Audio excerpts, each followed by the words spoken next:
ঘটনাটি যিনি বলেছেন তিনি একটি হাসপাতালের সাধারণ কর্মচারী। তার পোস্টিং লাশঘর দেখাশোনা করার। প্রতিদিন তাকে হাসপাতালে যেসব লাশ আসে আর যেসব রোগী মারা যায় সেসব লাশ নিয়ে কাজ করতে হয়। হিমঘরে লাশ থাকে। তিনি যেভাবে ঘটনাটি বলেছিলেন তার মুখে শোনা ঘটনাটি আমি হুবহু লিসেনার্স আপনাদের সামনে তুলে ধরছি। আমি মোহাম্মদ ইদ্রিস আলী, পেশায় একজন লাশঘরের কর্মচারী। আমি দিনে কিংবা রাতে লাশঘরে চাকরি করি। এই পেশায় আমি নতুন না, আমার বয়স 50 আর আমি এই চাকরি করছি গত 20 বছর ধরে। এর মাঝে লাশঘর নিয়ে কিছু ভয়ঙ্কর ভৌতিক অভিজ্ঞতা আছে। সেখান থেকে একটি অভিজ্ঞতা আমি বলছি। আমার স্পষ্ট মনে আছে, সেদিন সন্ধ্যাবেলায় হাসপাতালে একটি মেয়ে এলো। বিষে খাওয়া রোগী, বাঁচল না, মেয়েটি মারা গেল।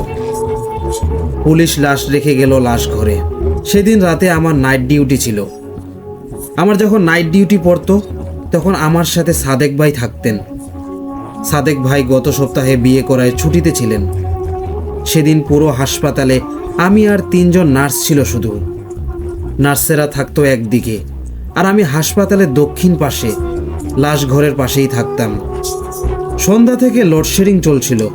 আমার স্পষ্ট মনে আছে, সেদিন বাংলাদেশের সাথে পাকিস্তানের খেলা ছিল। ওই দিন রাত ঠিক 9টায় জেনারেটর নষ্ট হয়ে গেল। জেনারেটর মেকানিককে রাত 9টায় ফোন করে পাওয়া গেল না। আমি বাধ্য হয়ে মোমবাতি নিয়ে আসলাম। ওইদিকে নার্সদের কি অবস্থা কে জানে। তেমন একটা রোগী নেই এই হাসপাতালে, হাতে গোনা কয়েকজন। আমি মোমবাতি কিনে হেঁটে হেঁটে হাসপাতালে ফিরে এলাম। চারপাশে ঘুটঘুটে অন্ধকার। এত অন্ধকার কেন? এত অন্ধকার থাকবে তো সেরকম কথা নয়। আমি হাঁটার গতি বাড়িয়ে দিলাম। আমার মনে হলো আমি যেন দৌড়াচ্ছি, কিন্তু আমার পথ শেষ হচ্ছে না। আমি এমন সময় কিছু বুঝতে পারতেছি না আমি কি করব। এমন সময় করে হঠাৎ করে কারেন্টটা চলে এলো। আমি দেখলাম আমি দাঁড়িয়ে আছি হাসপাতালের পেছনে হিন্দুদের শ্মশানের কাছেই ছোট মাঠে। আমার মনে হলো আমি ভুল পথে এসে এখান দিয়ে বৃত্তাকারভাবে চক্কর দিচ্ছিলাম। আমি দ্রুত হাসপাতালে প্রায় দৌড়ে ফিরে এলাম। আমাকে দেখে নার্স সবিতা আপা বললেন, কি ব্যাপার ইদ্রিস, তুমি এত ঘামছো কেন? আমি বললাম, কই আপা, এই যে শরীর ঘেমে যেন গোসল করে ফেলছো। যাই হোক, মোমবাতি এনেছো? আমি বললাম, হ্যাঁ, আমি মোমবাতি নিয়ে এসেছি। লাশঘরের কাছে ফেরত গেলাম। আবার আমার পা চলছিল না, মনে হচ্ছিল কিছুক্ষণ বসে থাকতে। আমি লাশঘরের সামনে দরজার পাশে থাকা চেয়ারে গিয়ে একটু বসলাম। আমার শরীরের ঘামে চেয়ারটা একটু ভিজে গেল। আমি চেয়ারে কিছুক্ষণ থেকে স্পষ্ট শুনতে পেলাম লাশঘরের ভেতরে স্পষ্ট কচকচ শব্দ হচ্ছে। আমি ভয়ে ভয়ে কৌতূহল নিয়ে দরজার ফাঁক দিয়ে তাকালাম। দেখলাম 3টা শেয়াল। তারা এসে লাশের গায়ে কামড়ে মাংস খাচ্ছে। আমি চেয়ারে কিছুক্ষণ থেকে স্পষ্ট শুনতে পেলাম লাশঘরের ভেতরে স্পষ্ট কচকচে শব্দ হচ্ছে। আমি ভয়ে ভয়ে কৌতূহল নিয়ে দরজার ফাঁক দিয়ে তাকালাম। দেখলাম 3টা শেয়াল এসে লাশের গায়ে কামড়ে মাংস খাচ্ছে। আমার উচিত শেয়ালগুলোকে তাড়িয়ে দেওয়া। আমি মনে মনে তাই ভাবছিলাম। এমন সময় একটা অদ্ভুত ব্যাপার ঘটলো।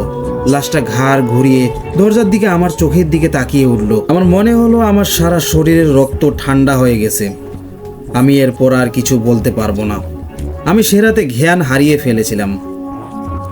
ঘটনাটা এখানেই শেষ হয়ে গেলে ভালো হতো, কিন্তু ঘটনাটা এখানেই শেষ নয়। আমি সে রাতে লাশঘরের সামনেই সারা রাত পড়েছিলাম। আর লাশঘরের ভেতর কিছু পাগলা শেয়াল মেয়ের লাশটা ছিন্ন বিচ্ছিন্ন করে খেয়েছিল। কিন্তু পরদিন আমি সুস্থ হবার পর জানতে পেরেছিলাম মেয়েটার শরীরের মাংস খাবলে খাবলে খেলেও মেয়েটার মুখে কোনো আঁচড়ও পড়েনি। ঘটনাটা একটু অদ্ভুত লাগলো আমার কাছে। এই ঘটনার পর আমি খুব অসুস্থ হয়ে যাই। আমি 7 দিনের মতন বিছানায় পড়েছিলাম। এরপরে এক রাতে স্বপ্নে দেখলাম মেয়েটার স্বপ্নে আমাকে বলল, ইদ্রিস ভাই, ভয় পাচ্ছেন? ভয় পাবেন না, আমি মানুষ নই, ভূত।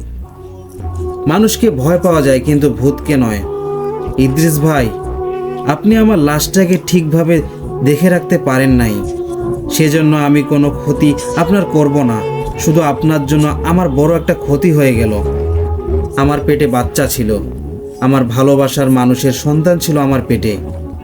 সে যখন আমার বাচ্চাটাকে নষ্ট করতে বলল, আমার পরিবারকে বলেছিলাম, পরিবারও চাপ দিল বাচ্চাটা নষ্ট করে ফেলতে। কিন্তু আমি তো মা, আমি কিভাবে আমার বাচ্চাটাকে মেরে ফেলি বলেন? তাই নিজেকেই মেরে ফেললাম। কিন্তু যখন শেয়াল এসে আমার বাচ্চাটাকে খুবলে খুবলে খেলো, আমার এই পেটের মাংস খেলো, তখন আপনি এসে ওদের তাড়ালেন না। ইদ্রিস ভাই, ভয় পাবেন না, আমি আপনার কোনো ক্ষতি করব না। শুধু আপনার খুব কাছের কাউকে একটু কষ্ট দিব। আপনি এতিম মানুষ, বিয়ে করেন নাই। আপনার বন্ধু সাদেক আছে না, সাদেকের বউটাকে মেরে ফেলবো ইদ্রিস ভাই। নতুন বউটার পেটেও বাচ্চা এসেছে, ওকে মারবো। বলতে পারেন ওর কি দোষ? ওর সাথে কেন এমন করছো তুমি? আমিও তো কোনো দোষ করিনি, আমার সাথে কেন এমন হলো? স্বপ্নের ভেতর মেয়েটা অদ্ভুত স্বরে কাঁদতে লাগলো। আমার ঘুম ভেঙে গেল। তখনও ভোর হয়নি। আমার কেন জানি খুব চিন্তা হলো। আমি সাদেকের বাড়ি গেলাম, খুব ভোরে চলে গেলাম। নতুন ভাবি আমাকে নাস্তা দিল। সাদেক কিছুটা অবাক হলো। ওর বিয়ে তো আমি যাইনি, কারো বাড়িতে আমার যেতে ইচ্ছে করে না। হঠাৎ ওর বাড়িতে, তাও এত ভোরে। আমি কিছুক্ষণ সময় কাটিয়ে আমার বাড়িতে ফিরে এলাম। বিকেল বেলায় শুনলাম সাদেকের বউটা মধ্য দুপুরবেলা পুকুরে গোসল করতে গিয়ে পুকুরের পানিতে ডুবে মারা গেছে। লাশটা বিকেল পর্যন্ত পুকুরেই ভাসছিল। লিসেনার্স, ঘটনাটি সংগ্রহ করা হয়েছিল জোরাওয়ার সিতামের কাছ থেকে। লিসেনার্স, এবার আমরা পরের ঘটনায় চলে যাব। চারিদিকে মাগরিবের আজান পড়ছে। হসপিটালে রাতের খাবার দেওয়ার তোড়জোড় চলছে স্টাফদের মধ্যে। এমনই সময় হাসপাতালের নিচতলায় দাঁড়িয়ে আছে অভ্র। বাবার জন্য অনেকক্ষণ অপেক্ষা করার পরও আসছে না দেখে ভিতরের দিকে হাঁটতে লাগলো। কিছুক্ষণ হাঁটার পর খেয়াল করলো এই দিকটায় মানুষের উপস্থিতি নেই বললেই চলে। গা ছমছম করতে লাগলো অভ্রের। চারপাশে অনেকগুলো রুম বন্ধ দেখতে পেল সে। হাঁটতে হাঁটতে একটা রুমের সামনে এসে দাঁড়িয়ে পড়ল। রুমের দরজার সামনে বড় করে লেখা ছিল, লাশ কাটা ঘর, সর্বসাধারণের প্রবেশ নিষেধ। বাইরে থেকে রুম বন্ধ থাকায় ভিতরে কি আছে তা সে দেখতে পেল না। দরজার দিকে এক দৃষ্টিতে তাকিয়ে রইল অভ্র। এই ছেলে এখানে দাঁড়িয়ে আছে কেন? এখানে আসা বারণ জানো না তুমি? পেছনে ফিরে তাকিয়ে দেখল ওয়ার্ড বয়। তিনি দাঁড়িয়ে আছেন। আচমকা এমন প্রশ্ন করায় সে কিছুটা ঘাবড়ে গেল। একটা হকচকিয়ে বলল, আমার বাবার কাছে এসেছি। ওয়ার্ড বয় বলল, তোমার বাবা কে? মর্গের এখানে তোমার বাবা আসবে কোথা থেকে? অভ্র বলল, আমার বাবা doctor Asad Shafiq. Ward boy তখন বলল, ও আচ্ছা, তুমি শফিক সাহেবের ছেলে। স্যার তো নামাজ পড়তে গেছে, এখানে আর কখনো আসবে না। কি দেখতে পাবে, কিছু একটা হয়ে যাবে তোমার। শেষ কথাটা বেশ গম্ভীর হয়ে বলল ওয়ার্ড বয়। কি দেখবো মানে? এখানে কি দেখার আছে যে কিছু হয়ে যাবে আমার? এখানে মাঝে মাঝে অনেক কিছু দেখা যায়, আর এগুলো দেখলে তুমি সহ্য করতে পারবে না বাবা, ওয়ার্ড বয়টি বলল তাকে। বিংশ শতাব্দীতে অশরীর বলতে কিছু আছে তা অভ্র বিশ্বাস করে না। ওয়ার্ড বয়ের কথা শুনে অভ্র হেসে ফেলে, বলল, এসব পাগলের মতো কথা বলবেন না, এসব আমি বিশ্বাস করি না। তোমরা আধুনিক যুগের ছেলে, এসব বিশ্বাস না করাটাই স্বাভাবিক। ওয়ার্ড বয় তখন তাকে বলল, আচ্ছা চলো, স্যারের নামাজ মনে হয় শেষ হয়ে গেছে, মসজিদের দিকে রওনা দেই। তবে এখানে না আসাই ভালো হবে। মসজিদের দিকে আসতেই অভ্র তার বাবাকে দেখতে পেল। নামাজ শেষ করে মসজিদ থেকে বেরিয়েছেন। অভ্র তার বাবার সামনে গিয়ে দাঁড়ালো। বাবা, আমি তোমার জন্য অনেকক্ষণ ধরে দাঁড়িয়েছিলাম নিচতলায়, তারপর মর্গের ওই দিকটায় হাঁটতে হাঁটতে চলে গেছি। কি, তুমি ওই দিকে কেন চলে গেছো? ওই দিকে যাওয়া বারণ তুমি জানো না? অভ্রের বাবা তাকে বলছিল। আমি তো জানতাম না ওইদিকে মর্গ আছে। তারপর একজন ওয়ার্ড বয় এসে জিজ্ঞেস করলো, এই ছেলে এখানে কি করো? ওয়ার্ড বয় বেশ অবাক হলেন ডক্টর আসাদ শফিক। তিনি বললেন, কিন্তু মাগরিবের সময় ওইদিকে তো কেউ যায় না। যাদের ডিউটি শেষ তারা এসে নামাজ পড়ে মসজিদে, আর বাকিরা ওয়ার্ডে থাকে ডাক্তারদের সাহায্য করার জন্য। এমন কথা শুনে অভ্র চমকে উঠল। তাহলে ওয়ার্ড বয়টা কে ছিল? তবুও সে এসব না ভেবে বলল হয়তো কেউ ওইদিকে কোনো কাজে গিয়েছিল।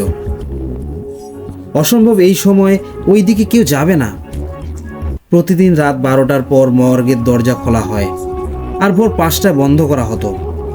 এরপর আর ওইদিকে কেউ যায় না। তাছাড়া আজকে তো মর্গ বন্ধ। আচ্ছা, ওই ওয়ার্ড বয় দেখতে কেমন ছিল? অর্গের বাবা বলল। সে বলল, স্বাস্থ্য মোটামুটি ভালো, বেশ সুদর্শন দেখতে ছেলেটা। হ্যাঁ, ওর ব্যাচে সুজয় নাম দেখতে পেলাম। ডাক্তার আশা শফিকের মুখটা একটু চুপসে গেল। তিনি মনে হয় কিছু শুনেও ভয় পেয়েছেন। কথা এড়িয়ে বললেন, অভ্র আর কখনো ওইদিকে যাবে না। এখন বাসায় চলো তাড়াতাড়ি, তোমার আম্মু আমাদের জন্য বসে আছেন। তুমি কি সুজয়কে চেনো? তোমাকে দেখে মনে হচ্ছে কিছু একটা লুকিয়ে রাখছো আমার থেকে বাবা। আমি কাউকে চিনি না, তুমি এখন চলো। এই বিষয়ে আর কোনো কথা বলতে চাই না তোমার সাথে আমি। অভ্র চুপ করে গেল আর কোনো কথা না বলে বাবার সাথে হাঁটতে শুরু করলো। ঘড়িতে সময় রাত 12টা। শহরের ব্যস্ত মানুষগুলো নিজেদের বিছানায়।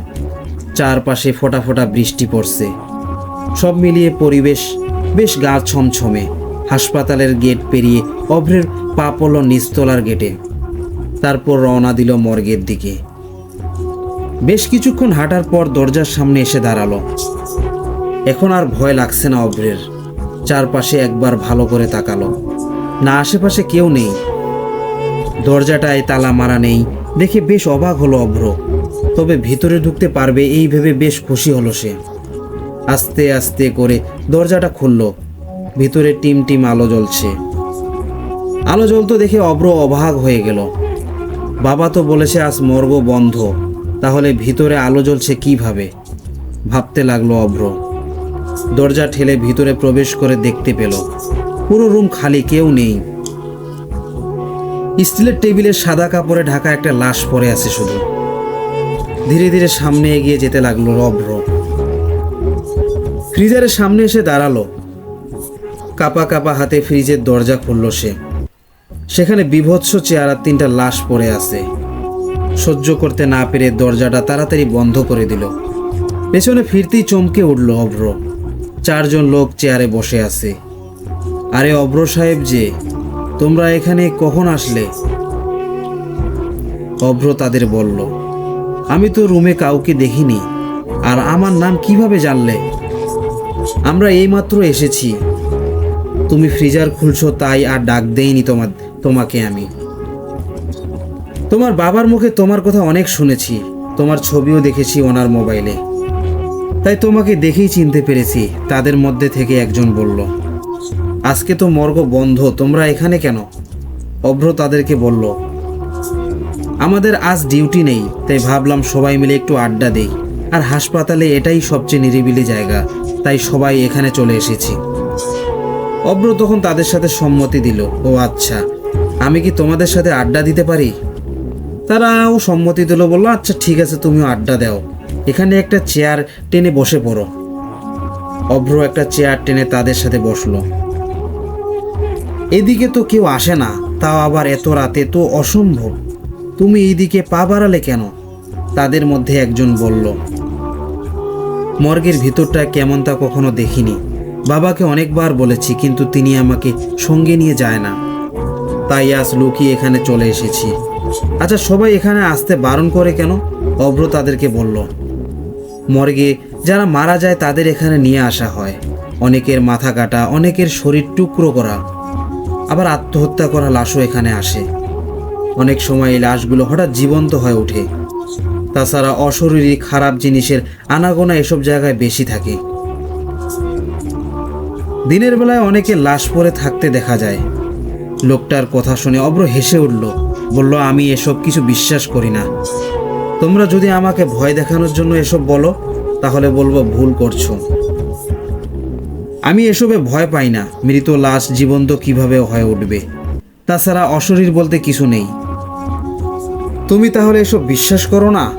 যদি এখন তোমার সাথে খারাপ কিছু ঘটে তাহলে কি করবে? লোকেদের মধ্যে একজন বলল।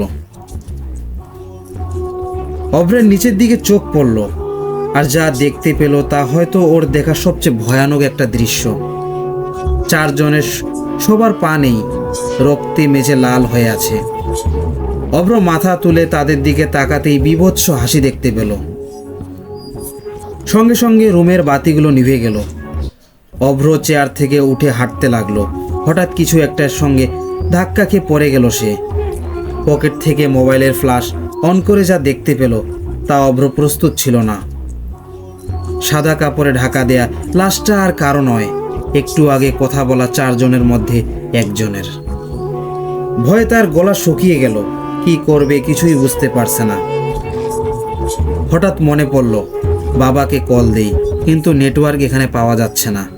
অভ্র শুনতে পেল ফ্রিজারগুলো মনে হয় একটু নড়ে উঠল, কিন্তু সেখানে তো মৃত মানুষের লাশ। লাশ কিভাবে নড়বে তা ভাবতে লাগলো অভ্র। অভ্রকে অবাক করে দিয়ে ফ্রিজের দরজা আস্তে আস্তে খুলতে শুরু করলো। অভ্রের ভিতর আস্তে আস্তে ভয় জমাট বাঁধতে শুরু করেছে। পুরো শরীর ভয়ে যেন অবশ হয়ে গেছে তার। এক জায়গায় দাঁড়িয়ে রইল সে। 4 জন লাশ উঠে হাঁটতে শুরু করলো তার দিকে। শরীরে কারো শীতল হাতের স্পর্শ পেল অভ্র। নিজেকে মৃত্যুর জন্য প্রস্তুত করলো সে। হঠাৎ দরজায় কড়া নাড়ার শব্দ শুনতে পেল সে। রুমের আলো আচমকা জ্বলে উঠল। অভ্র দেখতে পেল রুমের সবকিছু আগের মতোই স্বাভাবিক। দরজা ভেঙে প্রবেশ করলো ডাক্তার আসাদ শফিক, সঙ্গে 2 জন সিকিউরিটি গার্ড। দৌড়ে এসে অভ্রকে জড়িয়ে ধরল। অভ্র সৃষ্টিকর্তার কাছে শুকরিয়া, তুমি বেঁচে আছো, আমি তো আশা ছেড়েই দিয়েছিলাম। অভ্র বলল, বাবা তুমি একটু দেরি করে আসলে আমি মারা যেতাম। কি ভয়ানক দৃশ্য। কাঁদতে কাঁদতে বলতে লাগলো অভ্র, এই মর্গের জায়গাটা খুব খারাপ। অনেকে অনেক কিছু দেখে। সন্ধ্যায় ওয়ার্ড বয় সুজয়ের কথা তুমি বললে, খুব ভালো একটা ছেলে ছিল, সবাই খুব পছন্দ করত।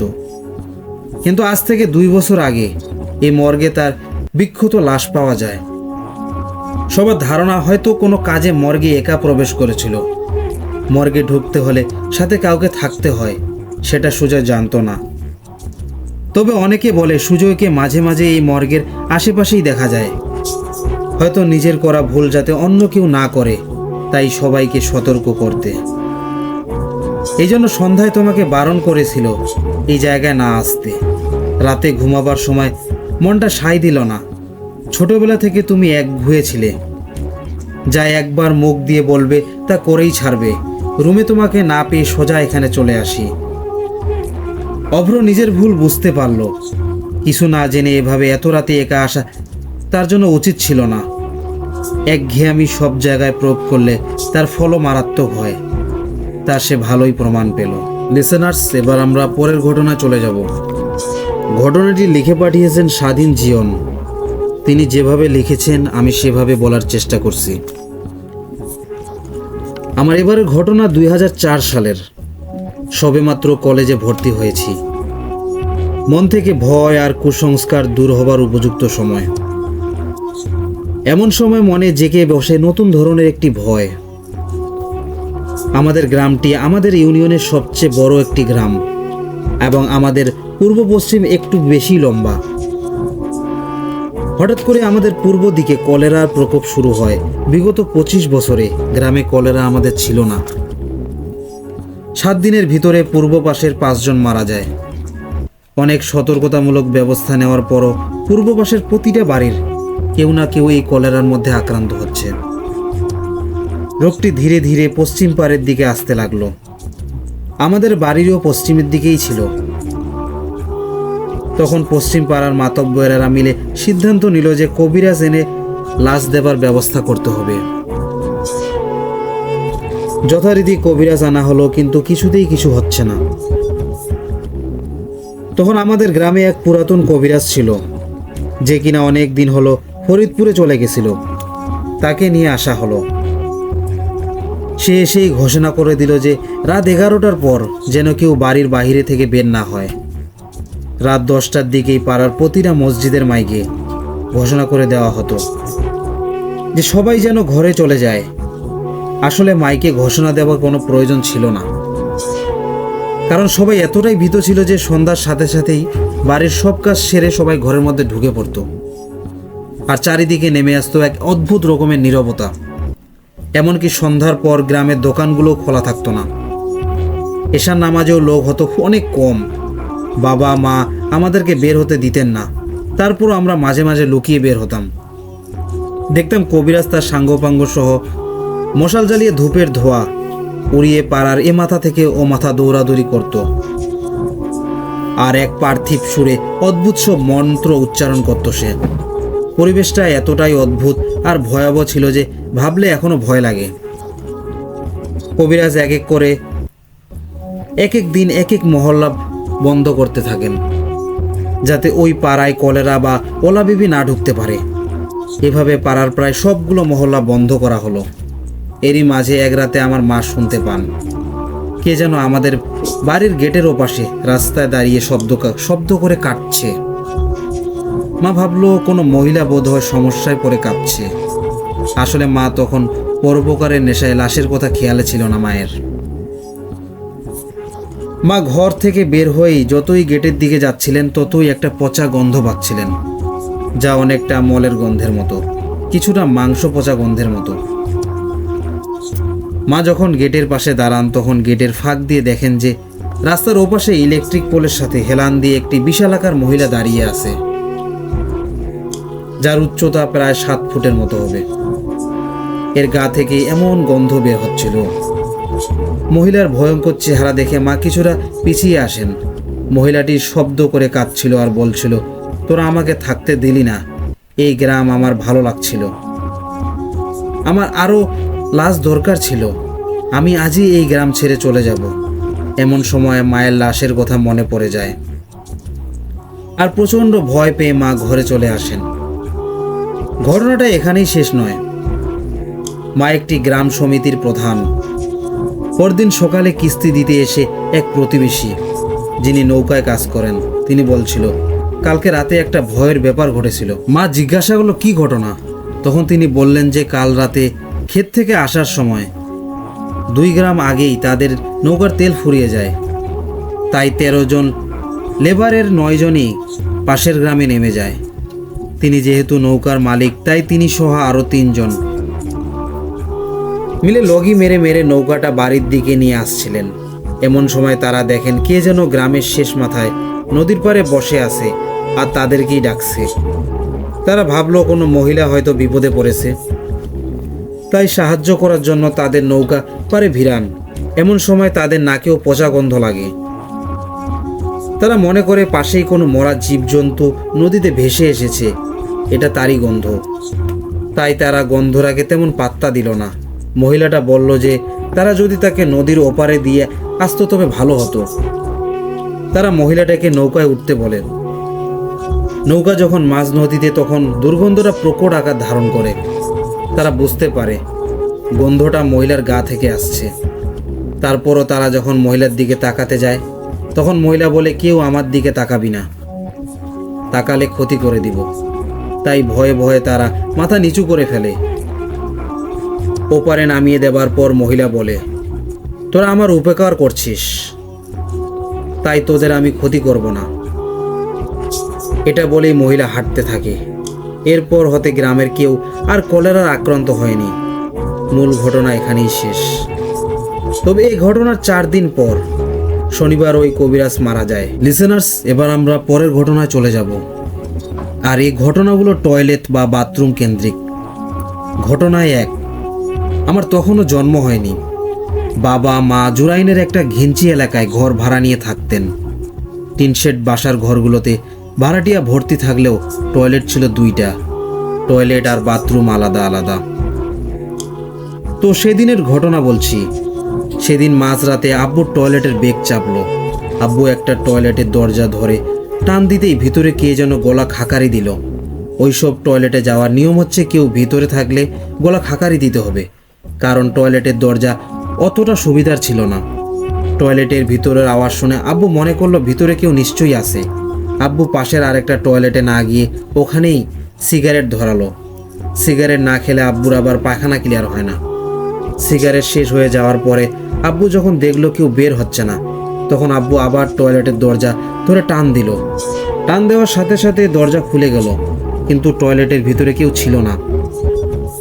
আব্বু তখন কোনো কিছু চিন্তা না করে টয়লেটে ঢুকে গেল। কাজ শেষ করার পর আব্বু যখন টয়লেট থেকে বের হলো তখন টয়লেটের টিনের চালের উপরে খচমচ আওয়াজ শুনলো। আব্বু একটু পিছনে এসে টয়লেটের ছাদের দিকে তাকালো। আব্বু দেখতে পেল কালো চাদর পেঁচানো একটা লোক কুঁজো হয়ে টয়লেটের ছাদে বসে আছে। চাদরে মাথা ঢাকা থাকার কারণে ওটার চেহারা দেখা যাচ্ছিল না। এদিকে খুব কড়া একটা দুর্গন্ধ পাওয়া যাচ্ছে। আব্বু ভয় পেল। যখন আব্বু একটা আওয়াজ পেল, আওয়াজ শুনে মনে হচ্ছে লোকটা কিছু একটা চিবোচ্ছে। আব্বু ঘরে ফিরে এলো টর্চ লাইট নেওয়ার জন্য। টর্চ লাইট নিয়ে যখন আবার টয়লেটের সামনে গেছে ততক্ষণে সে আগন্তুক কোথায় যেন চলে গেছে। আব্বু টয়লেটের ছাদে টর্চ মেরে দেখলো সেখানে একটা পলিথিন পড়ে আছে। আব্বু একটা লম্বা বাঁশের চটি দিয়ে পলিথিনটা নামিয়ে দেখলো ভিতরে বাসাবাড়ির যত ময়লা আবর্জনা, মুরগির নাড়ি ভুঁড়ি আর পালকও ছিল। চাদরে ঢাকা ওই অশরীরী আগন্তুক কি তাহলে ওই আবর্জনা খাচ্ছিল, সেটাও মাঝরাতে টয়লেটের ছাদে বসে? আব্বু এই প্রশ্নের উত্তর খোঁজার সাহস পায়নি আর। এবার আমরা ঘটনা 2-এ চলে আসি। আমাদের এই বাসাটা টিন শেড, আগে অনেক খোলামেলা ছিল। বাসায় একটা পাকা হাউস মানে চৌবাচ্চা ছিল। চৌবাচ্চার পাশে একটা বড় জাম গাছ। চৌবাচ্চার পাশে পাকা করা কিছুটা জায়গা। আমরা ওইখানে বসে চৌবাচ্চা থেকে পানি উঠিয়ে গোসল করতাম। গোসল করার ওই জায়গাটাকে আমরা বলতাম কলপার। পানি উঠাতাম একটা ভাঙা পাতিল দিয়ে, ওইটাকে আমরা লোটা বলতাম। যাই হোক, মাঝরাতে আমরা প্রায় সেই কলপার থেকে গোসল করার আওয়াজ পেতাম। আমাদের বাসায় আমরা কোনো ভাড়াটিয়া রাখি না, সুতরাং ওটা আমাদের কেউ ছিল না। কেউ একজন হাউস থেকে পানি উঠিয়ে গোসল করত, আবার পানি ঢেলে সেই লোটা হাউজের পাশের পাকা করা জায়গাটাই রেখে দিত। লোটা রাখার সেই টং করে ওটা আওয়াজও আমরা শুনতাম। একদিন রাত 12টার দিকে আমার মেজ বোন কলপারে বসে থালা বাসন মাজছিল। এমন সময় কে যেন তার মাথায় টোকা দেয়। আপু ভয় পেয়ে উপরে তাকাতেই দেখে একটা কালো হাত উপরে উঠে গিয়ে জাম গাছের আড়ালে হারিয়ে গেল। আরেকদিন ঠিক দুপুরে আমার বোন বাসায় একা ছিল। সেও ওই রকম গোসলের আওয়াজ শুনলো। সে ভাবলো কাজটা আমার, কারণ আমি কলপারে বসে অনেকক্ষণ লাগিয়ে গোসল করতাম। আপু চিল্লায় আমাকে পানি কম ফেলার কথা বলল। এই সময় তার খেয়াল হলো বাসায় ও ছাড়া আর কেউ নেই। ঘটনা 3, এটা সেই কলপার আর চৌবাচ্চা রিলেটেড আরেকটা ঘটনা। ঘটনাটা ঘটেছিল আমার সাথেই। সময়টা ছিল 2010-এর শেষের দিকে। সামনে আমার এসএসসি পরীক্ষা। বাসার সবাই পাশের মামার বাসায় বেড়াতে গেছে। আমি ঘরে বসে একা একা পড়ছিলাম। আমার ঘরটা ছিল কলপারের পাশেই, টিনের একটা আলাদা ঘরে। আমি আর আমার বড় ভাই থাকতাম। রাত প্রায় 11টা। আমি সেই ঘরে বসে পড়ছি। এমন সময় বিকট একটা শব্দ পেলাম। আমাদের চৌবাচ্চার অর্ধেকটা টিন দিয়ে ঢাকা থাকতো, বাকি অর্ধেকটা থাকতো খোলা। তো আওয়াজ শুনে আমার মনে হলো চৌবাচ্চার সেই টিন ভেঙে চুরে বেশ বড়সড় কিছু একটা ঝপ করে চৌবাচ্চায় পড়েছে। তখন আমি একটা কুকুর এনেছি। আমি ভাবলাম আমার কুকুরটা বুঝি টিন ভেঙে চৌবাচ্চায় পড়ে গেছে। লোডশেডিং ছিল। আমি একটা চার্জার লাইটের আলোয় পড়ছিলাম। আমি সেই লাইটটা দিয়ে দৌড়ে বের হলাম। বের হয়ে দেখি চৌবাচ্চা যেমন ছিল তেমনই আছে, এমনকি পানিতে এতটুকু কম্পনও নেই। হঠাৎই আমি আমার মাথার উপরে জাম গাছ থেকে একটা আওয়াজ পেলাম। কিছু একটা জাম গাছের ডাল ঝাঁকাচ্ছে খুব জোরে জোরে। আমি তখন গাছের লাইটে আলো ফেললাম। দেখলাম গাছে মানুষের মতো কিছু একটা বসে আছে।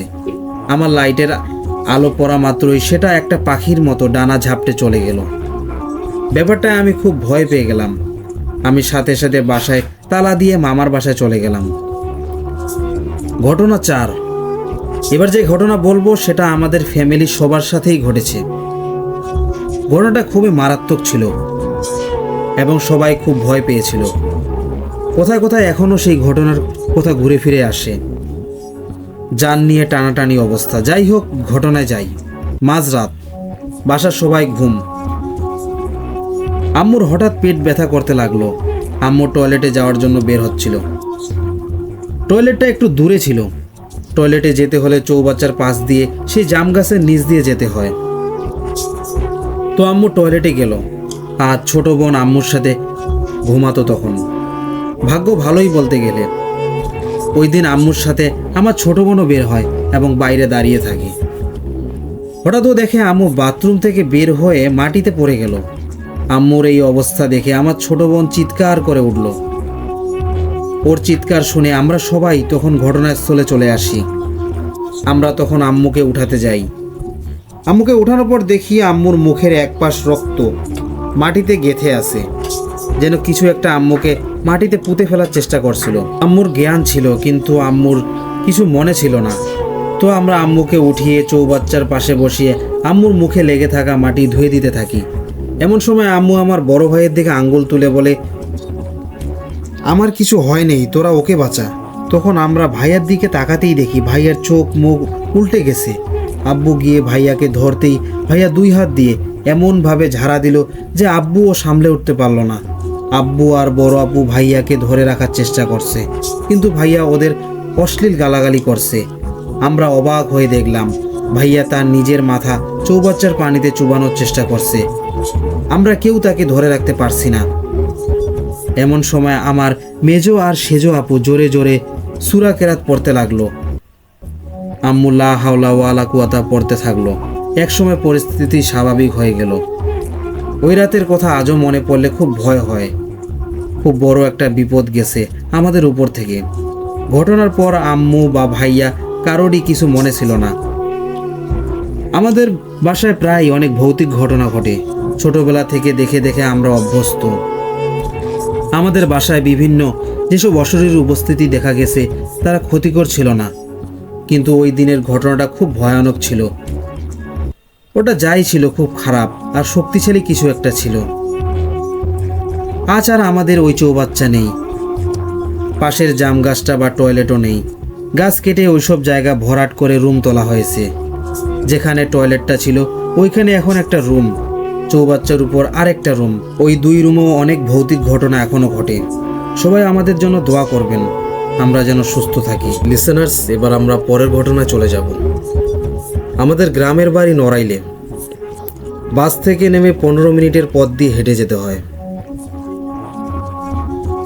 আমি প্রতি 15 দিনে একবার করে যেতাম বাড়িতে। এখন দেশের বাইরে থাকি, তাই যাওয়া হয় না। আপনাদের সাথে যেদিনের কথা শেয়ার করব তখন আমি ইন্টারে পড়তাম, ঢাকা কলেজে। কলেজ হঠাৎ একদিন বিকালের দিকে বন্ধ করে দিল কিছু রাজনৈতিক কারণে। ভাবলাম বাসায় চলে যাব। মাকে ফোন করে জানালাম, কিন্তু সেদিন বাসা রাতে আমাকে আনতে যাবার মতো কেউ ছিল না। তাই মা বললেন আসিস না। আমি তবু জিদ করে গেলাম।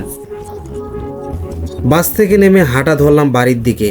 রাস্তা পরিষ্কার ছিল, তখন শীতের শুরু কেবল, তাই মানুষজন একদমই ছিল না।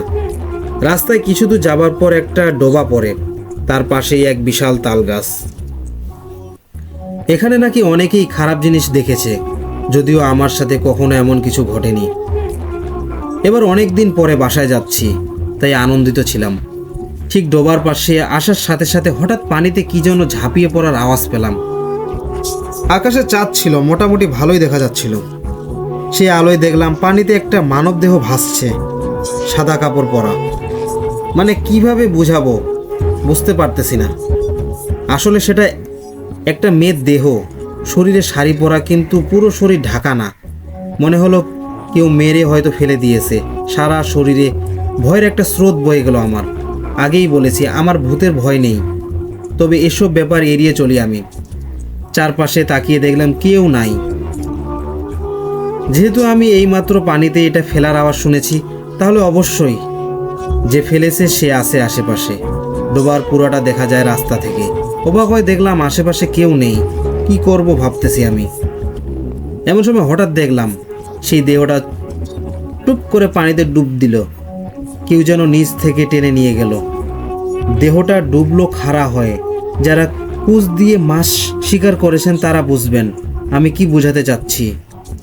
কুচ মারার পর তা যেমন সোজা পানিতে ডুবে যায়, তেমন দেহটা ভাসতে ভাসতে হঠাৎ পানির উপর প্রায় দাঁড়িয়ে পড়ল। এরপর আস্তে আস্তে ডুবে গেল। আমার মাথা ঘুরছিল।